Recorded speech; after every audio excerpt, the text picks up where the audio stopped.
This is Kenya News Update today. A major U.S. trade deal with Africa just got a lifeline, but here's the twist. It might already be too late. The Trump administration has extended a crucial trade program, yet a wave of new tariffs is creating chaos for exporters across the continent. Coming up, you'll discover why a one-year extension is causing panic, how new global tariffs are undermining the entire deal, and what this means for Kenya's economic future. Meet Teddy Kaberuka, a Rwandan economic analyst. He's watching billions in potential trade hang in the balance. For over 2 decades, the African Growth and Opportunity Act, or AGOA, has been a cornerstone of U.S. Africa trade, allowing duty-free exports for everything from textiles to agricultural goods.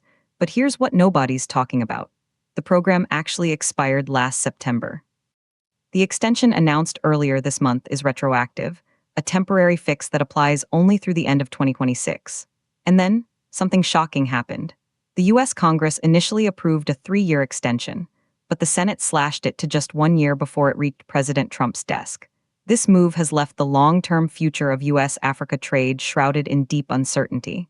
But here's the part that will blow your mind. At the very same time the Trump administration is extending AGOA, it's imposing new tariffs that directly contradict the deal's purpose. Last year, Washington hit African countries with tariffs ranging from 10% on Kenya to a staggering 30% on goods from South Africa. And just last Saturday, President Trump announced a new global tariff of 15%. This came just 1 day after the U.S. Supreme Court ruled his previous sweeping tariffs, imposed under a national emergency law, were illegal. Teddy Kaberuka calls this highly contradictory. On one hand, the United States imposes protectionist tariffs. On the other, it restores AGOA. It's really unstable. Those changes affect forecasting. It does not give leeway to exporters to develop long-term plans. Imagine you're a Kenyan flower farmer or a Rwandan coffee exporter. You're told you have duty-free access. You invest, you hire, you plan. And then, overnight, a 10 or 15% tariff hits your product. The rug is pulled out from under you. Stratton Habyarimana, another Rwandan analyst, says it will take some time to rebuild trust and for the United States to be seen as a reliable partner. He points to non-tariff measures, like strict sanitary standards and administrative hurdles, that often create higher costs than the tariffs themselves, acting as disguised protectionism. The stakes are massive. Predictable market access underpins macroeconomic resilience.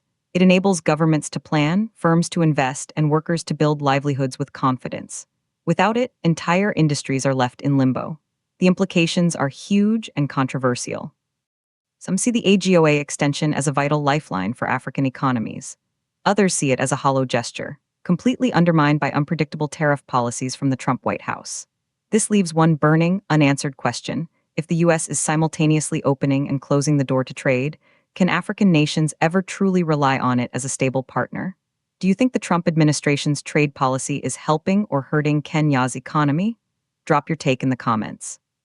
Subscribe to Kenya News Update today for more breaking analysis on stories that impact your wallet and your future.